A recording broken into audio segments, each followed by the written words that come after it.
it's really hard to make it to make a business grow in this industry, because it's kind of different what we do to everyone else, and people are very suspicious.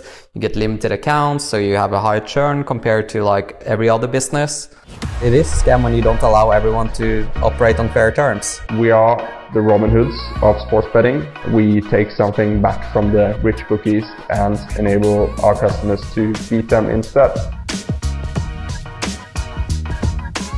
Most of the media houses is actually associated with betting sites, and they don't know better. They think actually that, oh, if we can provide more traffic to the bookies, they're going to be happy.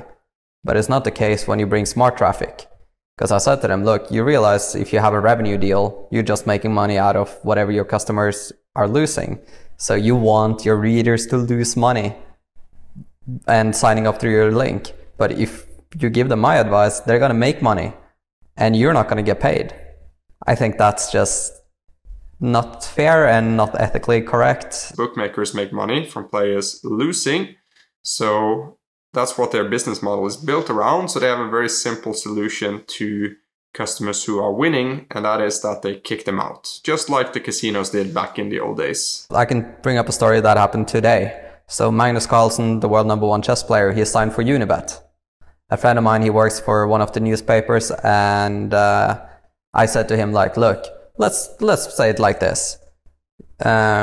You're a sports bettor, you're doing pretty well in sports betting, you want to be betting at one of the biggest sports betting sites in the world, but they don't allow you. Okay, so what about the other way? It's like, you're the best chess player in the world, you want to play in the biggest chess tournaments, but they won't allow you because you're too good. In what kind of industries is that okay? And for that reason, like, or his reply to that was like, oh no, because he said Unibet is kind of known for limiting people, aren't they? And he's like, no, we only limit those people that has inside information or are cheating of some sort, which is not the case. You're just better at following the markets than they are themselves. If you're an insurance company and one of your customers comes to you and say, hey, I got sick, I need to get my insurance paid out, and they're saying, no, sorry, we don't want to have sick customers, so you need to go find a different insurance company. That's the equivalent, and I think that's incredibly unfair. To me, it's a scam.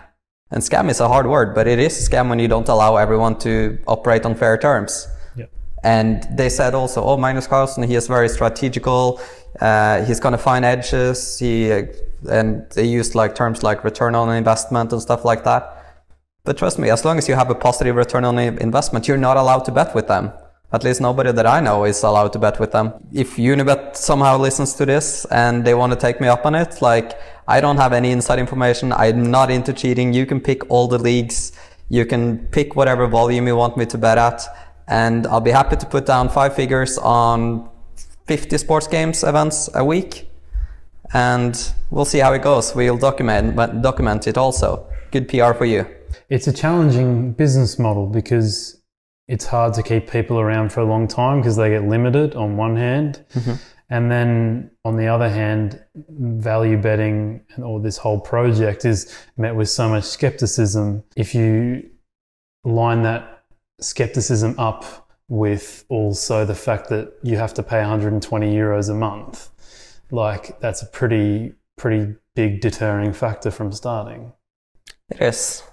And I mean, using kind of my reputation in poker and my network, it was very easy just to get started and kind of break even. But it's really hard to continue the growth unless you have some big influencers that you're working with, regardless of your results. Because people don't just, first of all, I get so many messages. Oh, teach me about betting. Teach me this. What's your tricks? And regardless, like, first of all, people are extremely result oriented. They don't understand the variance and they won't accept the variance. They believe it should be just a smooth sailing. Every day should be a profit day, at least every week. And it's not the case. Trademate requires work, just like any other skill that you want to master. If you want to be good at poker, you need to spend a lot of hours grinding it out at the poker tables. And it's the same thing with Trademate. You need to get the trades placed. Otherwise, you won't be racking up any EV. It's not about just placing one big bet and then you're done. That doesn't work. Convincing them also that betting against what makes sense to them, and whenever they do and they lose, you're going to hear like, oh, I knew that was a bad bet. And you won't hear the times they're winning like, oh, that was actually really smart. But so you're going to end up with more complaints, more skepticism, and it's really hard to create that like mutual or the trust that they actually believe that this is actually working long term. Unfortunately, most people are too lazy just to do the basic research, and they prefer to leave some negative comments in below this video, for example. And for those people, like, sorry, we can't really help you. This product isn't for you, and you're never going to be able to make any money from doing sports betting because you fail at doing something which is totally simple and free, and that is doing a little bit of research.